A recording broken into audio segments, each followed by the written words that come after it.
চেন্নাইয়ের চতুর্থ জয়ের দিনে মুস্তাফিজের ক্যাচটাকে নিয়ে কিন্তু এখনও আলোচনা থেমে যায়নি।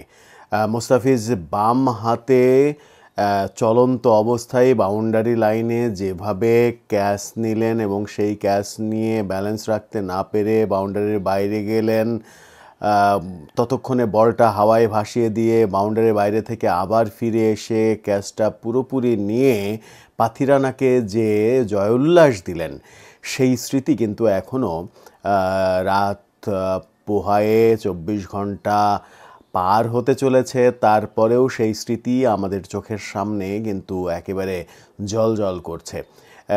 মুস্তাফিজের এই ক্যাচের দিনে তার বোলিংটা খুব একটা যে ভালো হয়েছে বলা যাবে না, যদিও এক উইকেট নিয়েছেন, আর এক উইকেট পেতে পারতেন। টিম ডেভিডের আউটের সাথে সাথে আরও একটা উইকেট পেতে পারতেন, কিন্তু দুর্ভাগ্য তার স্লিপে ক্যাচটা ঠিকমতো নাগালের মধ্যে যায়নি, তাই 2 উইকেট আর পাওয়া হলো না। আর 2 উইকেট যখন পাওয়া হলো না, তখন কিন্তু চাহাল 11 উইকেট নিয়ে আইপিএলে টপার হিসেবে থেকে গেলেন। মুস্তাফিজের 10 উইকেট এখন। বুমরা, মুস্তাফিজের সৌভাগ্য এই ম্যাচে বুমরা একই ম্যাচ খেলেছেন। বুমরা কিন্তু কোনো উইকেট পাননি, আর উইকেট না পাওয়ার কল্যাণেই মুস্তাফিজ এবং বুমরার উইকেট সংখ্যা 9 থেকে 10 হয়ে বুমরার সমান হয়ে গেলেন। কিন্তু চাহাল 1 উইকেট বেশি থেকে 11 উইকেট নিয়ে সবার শীর্ষে। এখন বুমরা আর মুস্তাফিজের যুদ্ধটা বেশ জমে উঠেছে। চাহালের যুদ্ধকে অতিক্রম করতে হলে আরও 2 উইকেট প্রয়োজন ছিল। 1 উইকেটটা একটু ভাগ্য সহায় হলে হয়তো চাহালের সমান হয়ে যেতে পারতেন তিনি। সেই ক্ষেত্রে এখন যে 3 নম্বরে রয়েছেন নেট রান রেটের ভিত্তিতে, সেই 3 নম্বরে না থেকে অন্তত 2 নম্বরে নিশ্চিত করেই থাকতে পারতেন।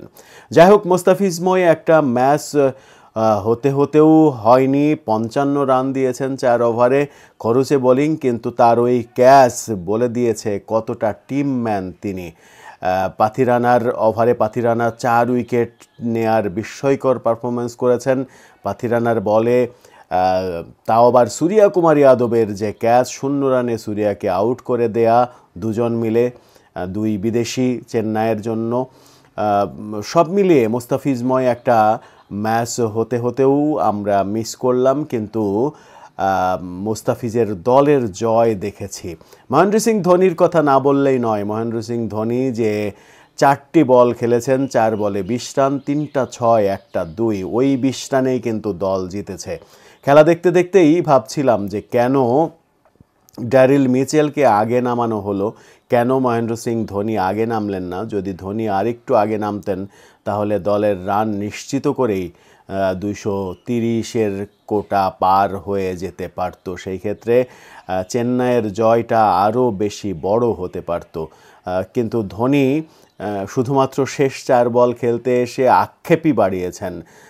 তার ব্যাটিংটা আরেকটু দেখতে পারলে ভালো হতো। ধোনিময় হয়ে উঠেছিল শেষ বেলায় চেন্নাইয়ের ব্যাটিংটা।